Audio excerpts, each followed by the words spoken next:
Welcome to the We Shine Well podcast, where I have real conversations with thought leaders in wellness to help you live your most vibrant, aligned, and purposeful life. I'm your host, Zoe Kelsey, founder of We Shine Well. Here, we share honest stories, gems of wisdom, and insight to spark clarity and guide your next right step, so you can shine brighter from the inside out. Now let's dive in. Today on the podcast, I'm joined by Kristin McGee, yoga and Pilates teacher, fitness pioneer, author, and founder of Kristin McGee Movement. Kristin has spent over 3 decades helping people feel good in their bodies, minds, and spirits, and her work has reached millions through her teaching, her time at Peloton, Tonal, and now her own platform. In this conversation, we talk about her treat yourself philosophy and what it really means to prioritize yourself without guilt. We explore burnout, self-worth, movement, and why you don't have to wait for someday to feel good in your life.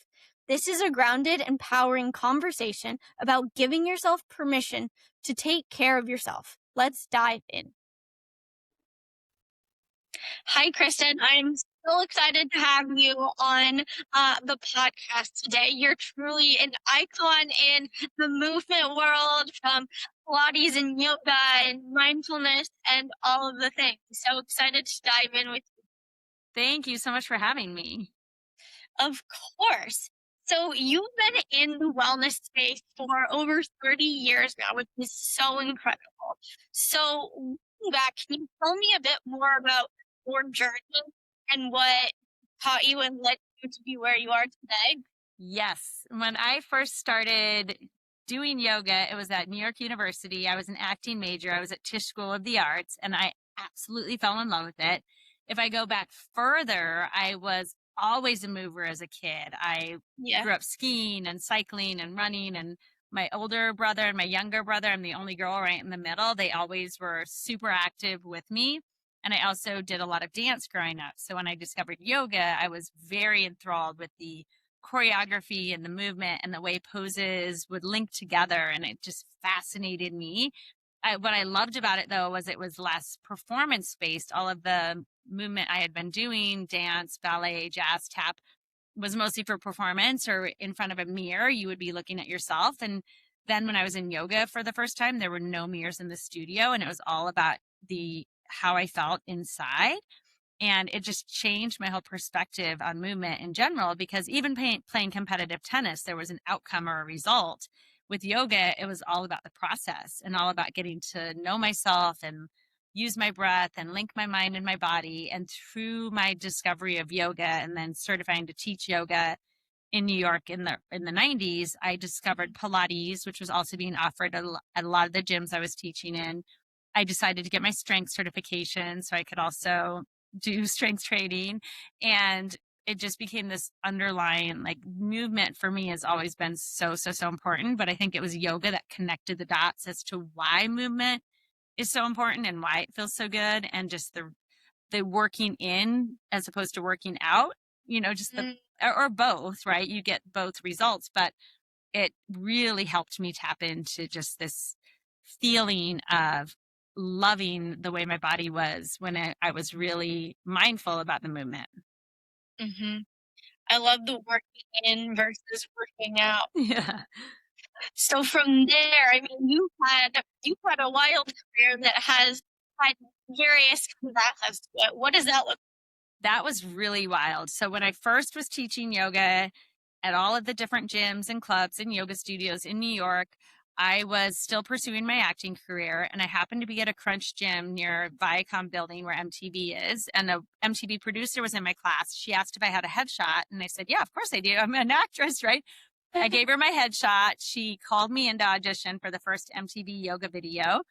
I got cast, so I choreographed, led, and hosted the first MTV video. Then we did MTV Pilates, MTV Power Yoga, and MTV Pilates Mixed. So we had 4 MTV DVDs at that point, and it put my name out there. I started doing interviews for CNN and going to the LA Yoga Expo, and it just kind of opened this door of like, oh, celebrity yoga instructor is what they used to call me. And I was like, whoa, I'm a celebrity yoga instructor? And so I was like pinching myself. I was like, this is great. This is crazy. And from there, I started doing more and more work just in the fitness world and on camera fitness. So I did more DVDs. I did one with Bethany Frankel. I was working on the Home Shopping Network, selling a Pilates Power Gym. I was writing for Health Magazine. And then eventually in 2018, I reached out to Robin at Peloton and I asked if they were going to ever put yoga on their platform. And she said, come on in and audition. And then I launched the yoga platform for Peloton. So it's always been this kind of combination of, I think, the skills that I learned in my acting training and then my passion for fitness and movement. And the two kept combining to get me these really cool opportunities. Mm-hmm. And it sounds like you're always the way on different platforms. How can you show up and encourage people to move in a way that feels good to them and is not working out but working in? Yes, exactly. Mm-hmm. And from that, more recently too, I know you launched your app that is like more focused on yourself too. And I'm so excited because I've started it, dive into your book. You just recently launched your book, Treat Yourself Philosophy, a guilt-free guide to prioritizing you, which I love.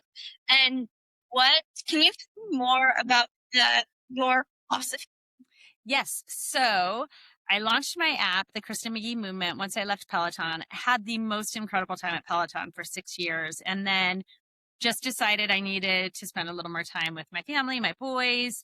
And I said, okay, I'm going to take a year off. And then I was like, oh, I just really miss the online teaching and being with community. And a lot of my students were like, we still want to take class from you. And so I launched my own app and I created the 3 pillars, which I find are really important: the flow, strength, and connect. So flow being the mobility, the yoga, finding that kind of flexibility and movement in our bodies, super important. But mobility without structure and stability is just over flexibility. So strength is very important, and strength training, especially for women in my age category, but all women. So I have my strength, and then I have my connect, which is the core connecting through Pilates, through that powerhouse, the center of our bodies, also the connection between our mind and our bodies through meditation, and the connection in community. I think it's so important when we have a community that can come together and connect and support each other.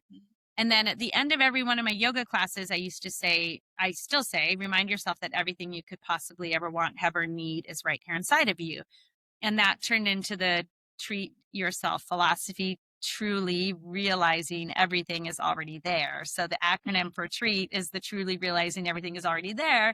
It's already inside of us. It's just that sometimes we don't honor that. We don't treat that part of ourselves, or we just kind of let go of that part of ourselves.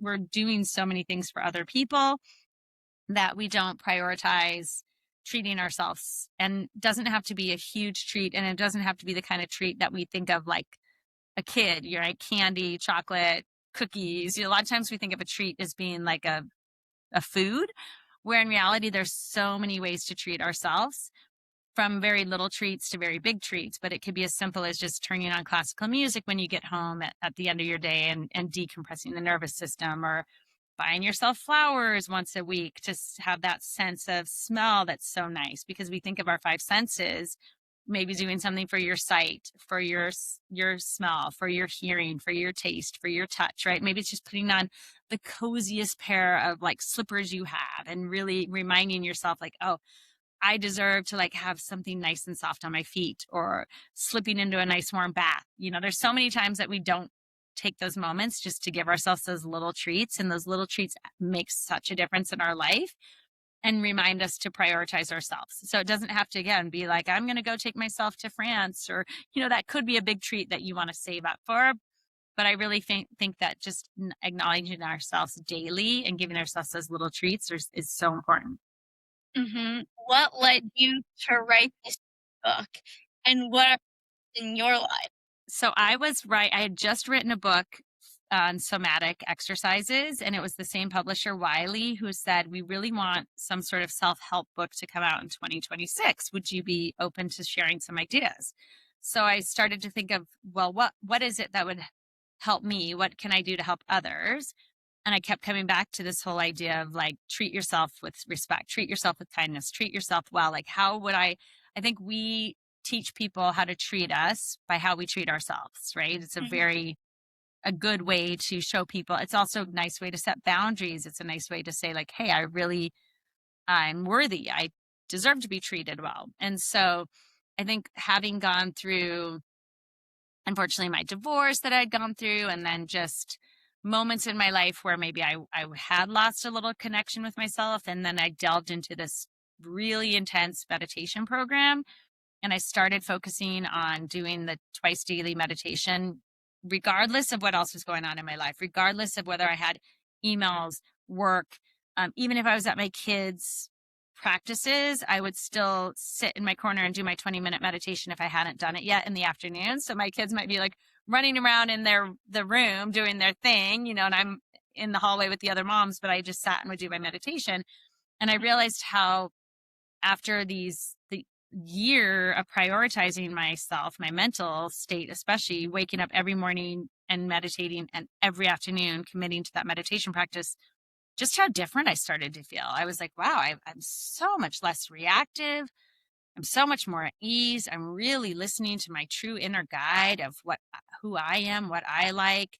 My boys got so used to like, oh, mom's meditating, and they sometimes they come in and sit with me and meditate, or a lot of times I'll do it before they get home from school. But it was just this time in my day that I actually carved out to sit with myself. And I said, it doesn't have to be meditation, but if people prioritize themselves one moment every single day, it really truly starts to make a difference. Mm-hmm. Do you feel like the process of writing the book, I feel like so many authors, when they're writing about a specific topic, become expanded on that topic in a way, or challenged? You have that experience at all? Challenge in the way I was trying to, I ask people to do a treat sheet and write out all the different kind of treats they can think of. Like, the world's your oyster. Like, go as big or as, just write down as many different things as you can think of, and then do a different treat every day. And it's a lot harder than you think. Like, by day 10, you're like, okay, wait, what's something different I could do today that I haven't done yesterday? Or, manicure, pedicure is one thing, great. But then the next day, okay, now what am I going to do? Maybe it's just like pick a new wardrobe or pick a new outfit out. Like, we have so many clothes hanging in our closet, and sometimes we always default to the exact same outfit. And I'm not a very fashionista person. I always live in yoga clothes. A treat for me is just maybe dressing up one day, putting on a nice outfit, a pair of cute jeans and a cute top. It could be little things like that, but I think it does challenge ourselves to step outside of our comfort zones of the things that we default to, especially if you tend to be like me, someone who's really loves physical stuff. I could prioritize a workout easily, but do I actually prioritize getting my hair done, meeting a friend for a lunch, doing, kind of those more like masks, self-care, manicure, pedicures, get all those kind of things I always will put to the side. I don't want to sit at the salon and get my hair done, right? But it feels really good. You're like, oh, that was really nice. I actually really needed that. And then it's funny because the treats kind of end up multiplying, because then when you do those little things, like the next thing you know, you got your nails done, and then a friend was like, oh, your nails look great. And then that's another treat because you're like, oh, thank you. They do. Or it's like the gift that keeps on giving, because now when you look at your hands, you're like, oh, my nails are manicured, or just little things, makes a huge difference. And it could be organizing a drawer. Sometimes treats aren't always pleasurable in the moment. That's the other thing I talk about. It's not like we all have these mundane tasks. So could we turn a task into something that's a little more rewarding? And again, like turning on good music when you go to clean out your closet, or lighting that candle if you have to scrub your kitchen counters, like little things that will make it a little more pleasurable. But in doing some of those tasks, they can turn into treats, because again, they are rewarding, because at the end of the day, once your closet's clean, you're like, oh, now I can see all my clothes. And it's so nice to have an organized closet. So we start to reframe, I think, the way we look at even tasks and chores, because they all become treats. Yeah, it makes me think about that quote, when we shift the way we things, the things we see start to change. Exactly. I love that quote. Do you have daily treats that you integrate in your day? For sure, the meditation. For sure, the even just petting my cat Lucky is a huge treat. um, for sure, that first cup of coffee in the morning is such a treat. Like there would be times where I'd race through that, and now I just slow down because that first sip of coffee in the morning is such a treat. I'm like, oh, this is so nice. I love it. And it's funny too, because there are treats now that I might have used to use that I thought were great. And now I don't anymore because I noticed that they were less of a treat the next day than they were the night before. So when I used to relax with a glass of red wine at night with dinner, because I used to think, oh, it's so nice and it goes so, but then I've noticed over time, like I wake up in the morning, I don't feel as clear. Sometimes I'd wake up in the middle of the night after having a glass of wine. I'm just a little more groggy. My exercise doesn't feel as good. I've stopped drinking wine at night and it's become a treat, which is wild. You'd think like, oh, I have a glass of wine at night as a treat. And now my treat is not having a glass of wine at night because I just feel so good in the morning. Now, not to say that there won't be an occasion, a special occasion. I might be out on a date or with a friend or a family member, or it's a birthday. You know, I might be like, oh, tonight might be the night that I want to have a little glass of wine. I don't beat myself up on it. But it's just interesting how you start to notice how habits that you thought were treats sometimes are just more habitual than they are actual, like a treat that really makes you feel good. And so I think that we start to reframe the way we use things, the way we think of things.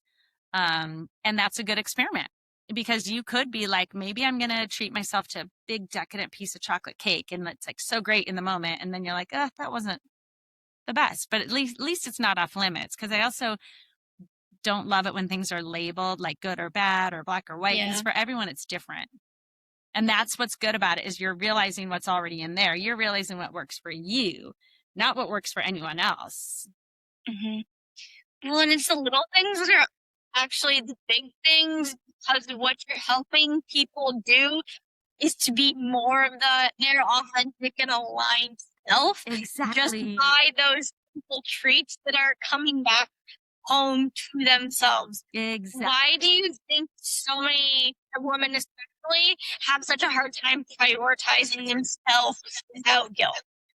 That is such a good question. And I do even bring that up in the book, and not to stereotype or generalize, but sometimes I do think men might have less of an issue with, like I have this example where I was running through around from clients and I was running through Central Park and I saw this restaurant that had an expensive like avocado toast on the menu, but it sounded so good and it looked so good in the moment. And then there's this whole like thing in my brain. Oh, but I can't spend the money. Oh, but I shouldn't sit down now. Oh, but I can't have lunch outside. Oh, instead of just being like, oh my God, that sounds amazing. It's $19. Who cares? I deserve it. I'm going to sit down and have this delicious piece of avocado toast in the park. You know, I think men are less likely to be like, oh, I can't eat that today. It's too expensive, or it's going to be that. Like they just go to lunch, have their lunch, you know. And maybe that's not true for all men, but I do think women have this like inner built-in kind of guilt guide, or this kind of feeling of like, but should I, could I, would I, is it okay? And so I want the treats to just be like, just do it, just prioritize yourself, just see what happens. Try not to overthink it. Really just notice that like there are those, and that's part of the process too. Notice there's going to be those times where you will feel guilty or you think, oh, do I really deserve this? But it's a practice. So the more that you do it and the more that it becomes second nature, the more likely you are to just be like, oh, it's time to prioritize myself. And then what you realize is that you almost become a lot more available for everyone else, because when you don't prioritize yourself and you keep putting yourself last, you start to sacrifice everything. Then you don't show up 100%. You're feeling bogged down. You're not feeling great. Like when you do prioritize yourself, you get energy, you have stamina, you feel good, you are, available. You have that, like even with my second meditation, if I didn't do that every day, I think I might be tapped out by the time my kids get home. I might be overwhelmed or thinking of too many things, or, that meditation just clears everything up, brings me right back into like, okay, this is the second half of my day. I feel amazing. And then I'm fully available for my kids. So it's kind of the opposite. Sometimes we think, oh, I can't do that because of X, Y, and Z. But it's like, no, you have to do that because of X, Y, and Z. Like you have to prioritize yourself to be the best mother, friend, child, sister, brother, partner, worker that you can be. Yeah. It's like, how can we live from a place where we give from overflow versus drain? Exactly. And even like generationally and like taught, like so many women especially are like, how can we be the ones nurturing and taking care of everybody and everybody else comes first? But the real truth is like, you take care of yourself. Everybody else in your life will be taken care of in a better way. And like it's harder because there are like boundaries need to be created at times. And I like to think of like the cost of yes. If I'm saying yes, what is the cost of that to myself or the other person if it's not a full body yes to me?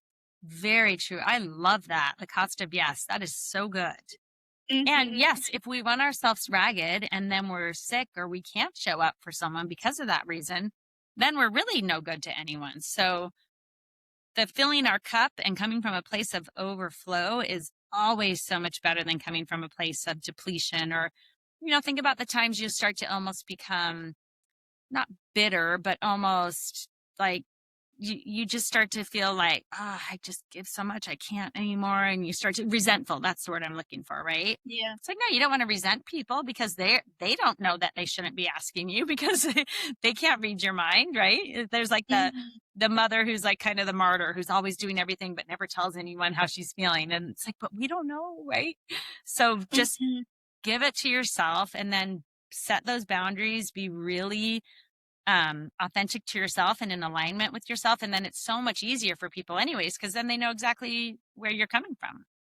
Mm-hmm. Like I used to be embarrassed to be the one at dinner and not having the glass of wine, because everyone is, and now I'm like in a lot better company because I feel like a lot more people are getting mocktails and stuff like that. But whether they are or not, who really cares? Like you do you, I do me, and it's great. We can all have an amazing time together. Yeah. How do you think about identity and self-worth in ourselves to feel comfortable even treating ourselves? Oh, how do we get to that place, or how do we identify? How do you think about self-worth and identity in yourself?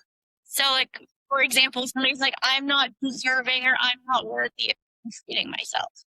I think it's a little like chicken and egg situation. It's almost like you have to start treating yourself in order to build your self-worth, right? Like they keep growing together.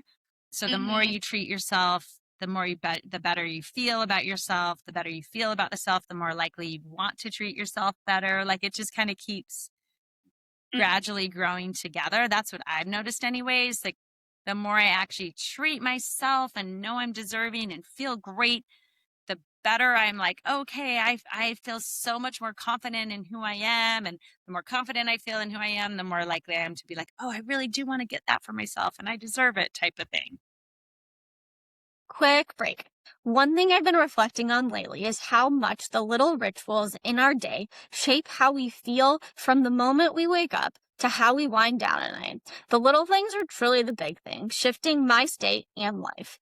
I love starting my day with a few drops of Now Foods refreshing and detoxifying mint chlorophyll drops in my water, and also take their methylated B12 to support my energy so I can show up fully for the day ahead.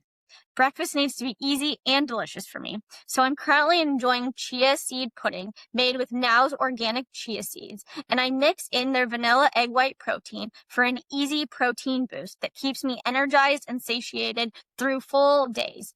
And then in the evening, I like to wind down with a few nourishing rituals using their rosemary scalp and hair oil, and finishing my skincare with their vitamin C cleanser and body lotion for that fresh, glowing skin moment before bed. It feels like little vacation mode activation for me. What I appreciate about Now is their true obsession with quality. They perform over 31,000 quality tests every month to make sure their supplements are pure, trusted, and exactly what the label says. If you're looking to refresh your own daily rituals this season, you can explore all their amazing products at nowfoods.com and use code WESHINE for 20% off. This statement has not been evaluated by the Food and Drug Administration. These products are not intended to diagnose, treat, cure, or prevent any disease. Yeah. So if somebody listening is coming from that place of just drain right now or like burnout, and they're like, I don't even have time to treat myself or don't even feel like deserving of it, what is one step you suggest they take? I mean, the very simplest thing you can do, because everyone has time to take one deep breath, right? One deep, full inhale through your nose.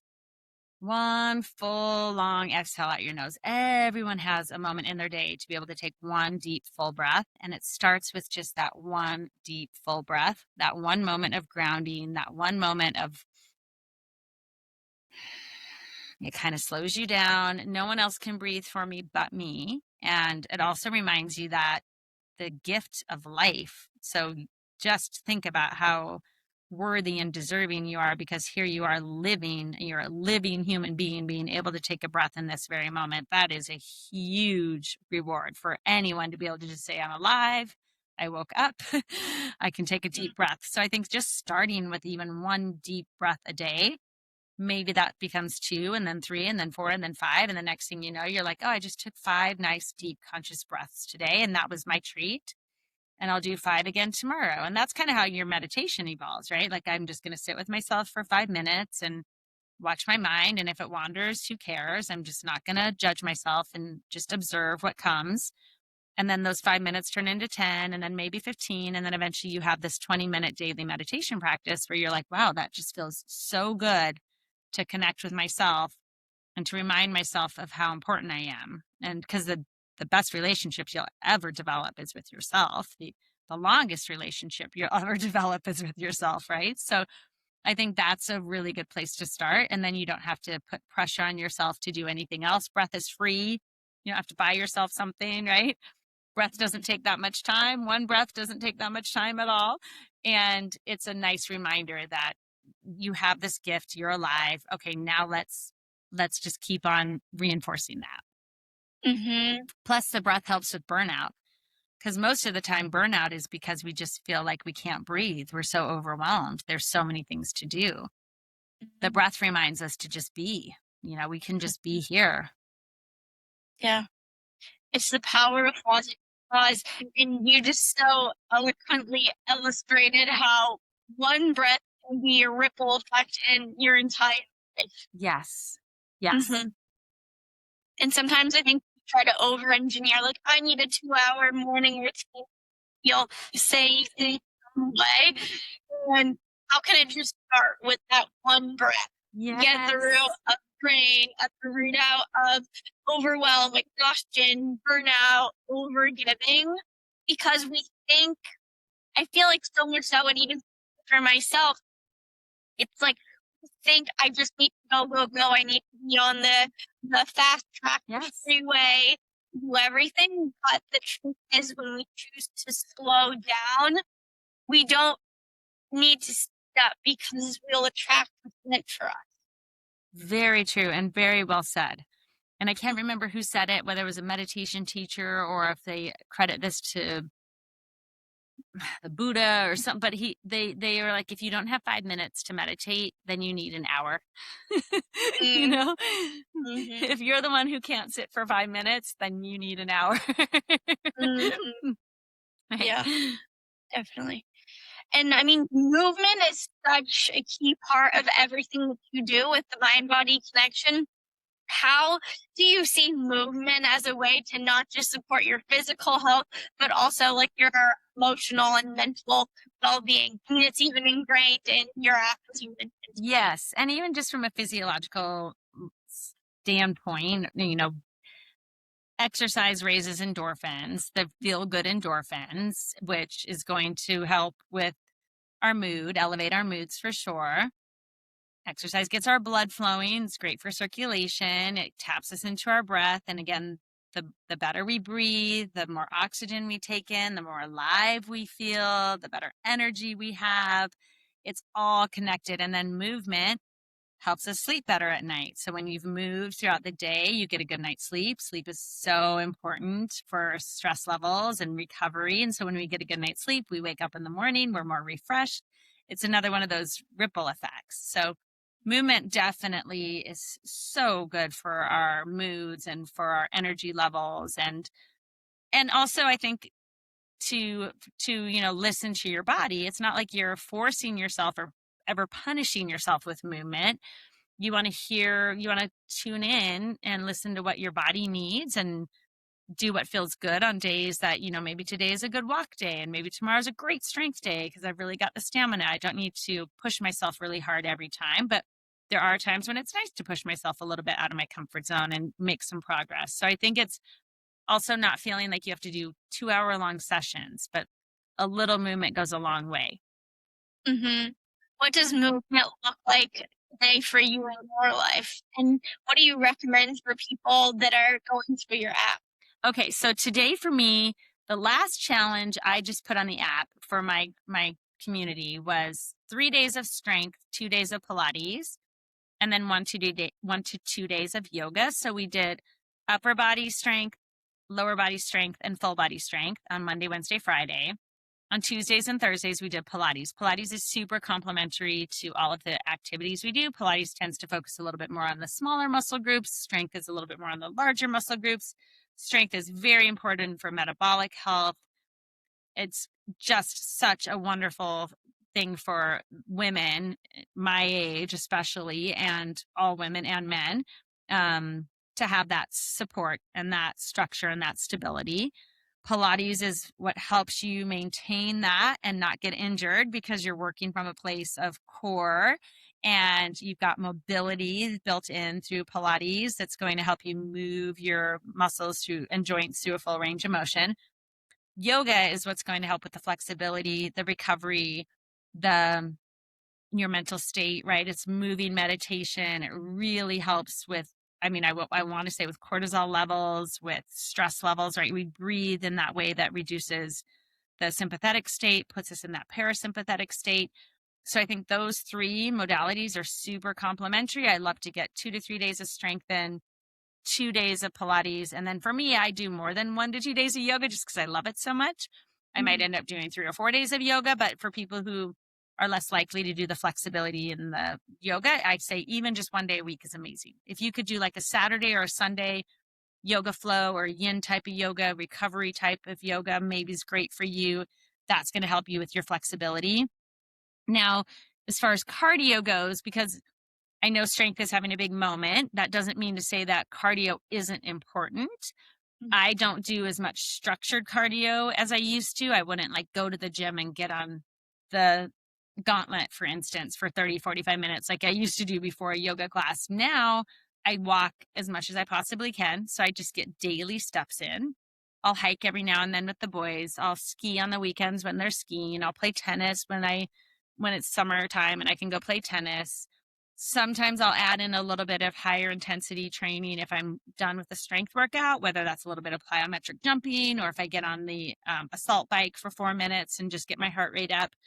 You also can get your heart rate up while you strength train, depending on, how heavy you're lifting and how fast you're moving through your strength workouts. So for me, it's not to say that cardio isn't important because we also need that cardiovascular component. We need to get our heart rate up, right? And get heart rate training. But I just do less kind of structured cardio. And maybe I'll change and maybe I'll add a little bit more in here or there when I can, but I'm less to go out and do like that 30-minute run or 45-minute run like I used to. Yeah. So for strength, I feel like some people think about like, oh, I need to be lifting really heavy to do strength. What is your approach there? And then I'm also curious about Pilates, if you think of that Pilates is as effective as using a reformer. Definitely, I think mat Pilates is just as good. And sometimes mat Pilates is harder than reformer Pilates because you're using your own body weight. It's very challenging. the whole goal behind Pilates is to get you into your transverse abdominals and into your powerhouse region from your glutes up to your shoulders so that you're really functionally working from your center, from your core. The reformer will help you feel that. The mat work is going to have you doing those exercises. So I don't think it matters whether you do equipment-based Pilates or mat Pilates. I think they're both great. Mm-hmm. In an ideal world, you could almost maybe do a mix. When I used to go to a classical Pilates studio a lot, we would do 30 minutes of each. It was usually 30 minutes equipment, 30 minutes mat. So for that, I think either one, whatever you end up liking more, whatever you have access to. If I know reformer equipment classes can get expensive, don't worry, mat Pilates is great. And you can also add so many props into mat Pilates. Like a TheraBand is really inexpensive. A Pilates ring is not that expensive. So you can get a little bit more built-in resistance by using some props if you want to. As far as strength, okay, yes. Strength training to build muscle and to get progressive overload, you definitely need to be lifting hard enough to tax your muscles to be able to, like, those last couple reps should be a little challenging. If you just went to the gym and lifted 5-pound weights every single time and all of a sudden you're just doing this, and it's not fatiguing you, it's not that hard, you need to start to increase in your weight or in your stimulus. Sometimes people always talk about, like, so if I'm doing a chest press and I can chest press 25 pounds, I'm going to want to go up to 30 eventually, right? To get that last burn and that fatigue in my pec muscles. But maybe I change the elevation. Maybe I do an incline press or a decline press. You can switch the stimulus, or maybe I do a 3-count tempo. Maybe I press up, and on the eccentric coming back down, I slowly lower my weight. So I might not have changed from 25 to 30. I've stuck with 25 pounds, but now I'm changing the rhythm, the tempo, the eccentric load. I've slowed it down. Maybe I do a one arm, right? There's like ways to vary movements to stimulate your muscles so that you are still getting some of that progressive overload or fatigue. But that's where strength training is challenging, I think, because you don't always want to be stuck just lifting the same amount or in the same way. If your body's going to need a little bit of variety, it's going to need a little bit of challenge. It's good to try and go up in weight, or if you're really getting comfortable with a lighter weight. That's why I love tonal. I've started working as a strength coach and Pilates teacher on tonal. And it's super smart resistance, and it adapts to you. So it's hard sometimes when you're at home. And on my app, that's why I create these challenges, because I want to help women progress. Like if we're going to do upper body, we're lifting this weight, right? So by the end of the challenge, hopefully you might lift a little bit more. Or if you go back and do the whole challenge again, maybe you go up a little bit in the weight that you lift. So, but with tonal, it has smart AI tracking. So it will create your baseline. You'll do your assessment, and it shows exactly how much you can lift in the beginning. And then it challenges you, it nudges you to lift a little bit higher every time you get on it. So I think anything like that, or in my app, or if you are a gym person and you can splurge on a training session every now and then to get someone to push you to lift a little bit heavier, or you naturally just know, like, okay, I'm going to challenge myself to pick up a little bit heavier weights this time. Mm-hmm. For somebody listening that might have like an all or nothing mindset to working out intensity, how do you guide them to have a healthy relationship with movement? Oh, that's a good question, because again, you don't always want to be pushing. I even incorporated a deload week after my last challenge, 7 days of lighter intensity work to give your body that moment to rest, recover. You want to go down a little bit before you start to go up again. It's like, have you ever noticed if you've gone on vacation and naturally you're kind of not exercising as much as you did, or you might step away from the gym for that week, and then you come back and the next thing you know, you're like, whoa, now I'm deadlifting heavier, because your body needed that time to recover and to give it some rest. So you don't always have to be pushing. Like, case in point, we have to go to sleep at night every night. That's when our body recovers. So it'd be like telling yourself that you're never going to sleep, right? How would you ever recover? I guess maybe that's how I would try to explain to my people who want to push all the time. Remember, it's so much more about the recovery as it is the intensity, because that's when you're tearing down muscle when you're working out. You're rebuilding that muscle when you're not. Those little muscle, repairs are working when you're in recovery mode, when you're in rest, when you are sleeping. Yeah. And how do you see nutrition playing a role in all of this? We talked about mind and body when it comes to movement, and now nutrition. I think nutrition is super important. I done 2 separate nutrition trainings. One was with a registered dietitian named Carrie Glassman, who's brilliant. She has a nutritious life course that I did years ago. And then I did something called precision nutrition. And I think just like anything in life, everything is so individualized. Each and every one of us is unique. And what works for one person isn't always going to work for everyone. Yeah, there's these baseline things. Like we can say strength is important, mobility is important, core work is important, cardio. We can say, yes, protein has a place. Carbs are good. Healthy carbs are good. You need some fats, right? That's kind of like a baseline thing. But everyone is going to have variables in between. That's why I think supplements are very tricky, because it's always good to get your baseline blood work before you start supplementing, or to supplement with something and notice how you feel, right? Like creatine might be great for everyone, but it might not be great for some, like there's certain things that I think people just need to be their own guide. That's why the truly realizing everything is already there is even important for you to take to a doctor, a nutritionist, your labs. You look at your blood work and it might look normal, but you might say, but I still feel X, Y, and Z here. Well, what's normal for some might be that their estrogen levels actually are low, right? Like there's normal and then there's variables. Like I just was on a panel with a functional medical doctor who was saying that a lot of the normals are almost kind of low. Like a normal level of vitamin D, actually you should have. Yeah, it was interesting what she was saying, and I wanted to look into that more.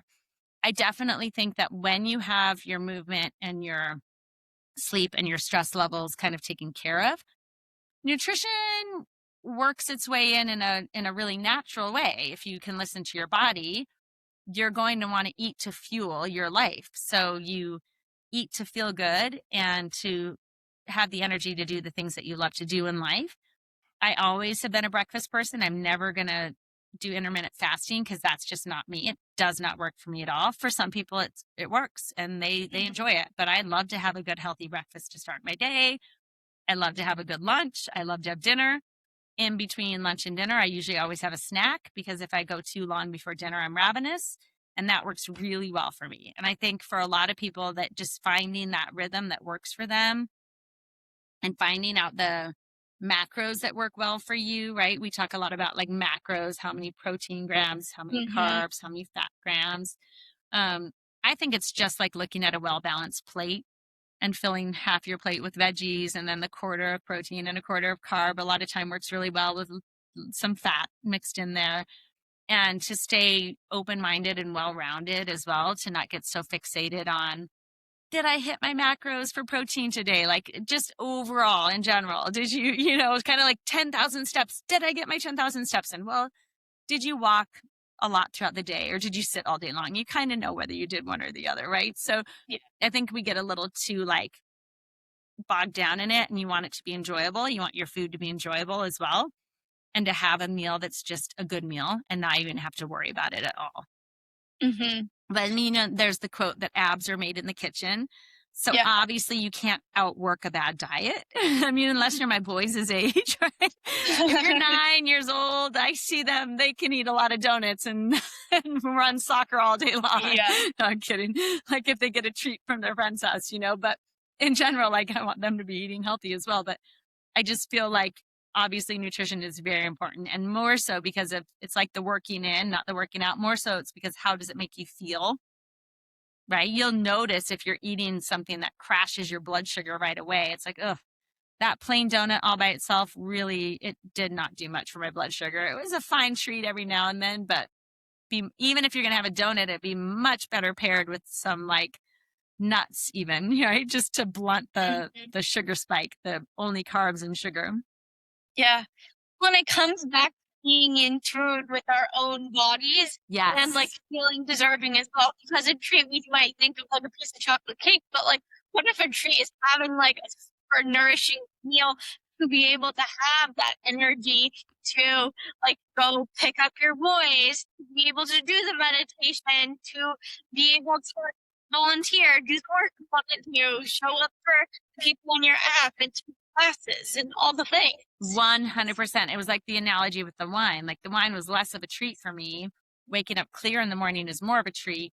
I crave a great sweet potato. Like a treat for me is like salmon. Oh my God, if someone grilled me a piece of salmon every night of my life, I'd be so happy. Like those are treats to me. Like that is much more of a treat than a piece of chocolate cake. Like chocolate cake, I could take it or leave it. It just makes me feel kind of, I might try a bite after dinner if we're at a restaurant and it looks amazing. But for the most part, you're right. Like I love the treats that make me feel really good. Come on over. We'll have salmon together. Oh, good. You like salmon as well? I love so salmon. Good. Same. Yeah. So with all of these kind of different roles you're navigating as like mom, author, having this after launch, working with Tonal, all these things, how do you stay grounded? That's a good question. 100% the meditation. I will not lie. Like that has been such a game changer for me. And then my kids, for sure, because the second I see them, it just reminds me that any and everything else that I'm worrying about or going crazy over really doesn't matter. At the end of the day, I have these 3 incredible children and they just bring so much joy to my life. It just makes my heart so happy. Like it makes me want to cry. So that definitely my family, my kids, my parents, my brothers, my siblings, my immediate family really remind me that like of what's important in life. Obviously, same with friends, community for sure keeps you grounded. And there'll be times where, sometimes more isn't always more. Like I'll start to be like, oh, do I need to get more people on my app? And then I'll look at the people who are already there, the community that's already there. And I'm just like, oh, I'm so grateful for these people. They're so incredible. They show up, they're engaged, they are very encouraging. And so I just think surrounding yourself with good people is always very grounding. That's special. And nature. What would you say? What did you say? Nature, going outdoors, breathing fresh air. It's funny because same with the city. I mean, the city is like as electrifying, as crazy as it is. Sometimes I feel super grounded in New York City. I'm like, this place is just awesome. Like everyone is just here to make something of themselves. And there's this great energy and so much diversity and culture and things you can see. And it's as lively and as active as it is, it's also, I feel very just like grounded and at home. What would you say you want most about what you do? Oh, that is a tricky question. I mean, everything. It just feels so good. Like I just love fitness. I love movement. I never get off my mat and say, oh man, or do a workout. I'm like, oh man, why did I do that? It's always just like, oh, that feels so good. I think that and just the seeing it change other people's lives. It's powerful. What is one reminder you want everyone listening to take with them today coming out of today's conversation? It's the everything you could possibly ever want, have, or need is right here inside of you. There it is. And where can first connect with you, join your app, all the things. Kristin McGee Movement. You can find KristinMcGee.com. You can get the 7-day free trial to my app. Definitely reach out to me. I could get you a We Shine discount as well if you'd like to for all of your subscribers. And my Instagram is Kristin McGee and my Substack is Kristin McGee. Well, we know where to find you. We'll add everything in the show notes. That discount. And thank you for such a beautiful conversation and sharing all of your wealth of knowledge and just vibrance. Oh, thank you so much. It was so nice talking to you. You too. Thank you for tuning in to the We Shine Well podcast. If today's conversation lit something up in you, I'd love for you to share it with a friend, leave us a review, and dive deeper each week by subscribing to our Substack in the show notes to interact with guests and discover more resources to expand you. Until next time, keep trusting your right next step and keep shining, my friend.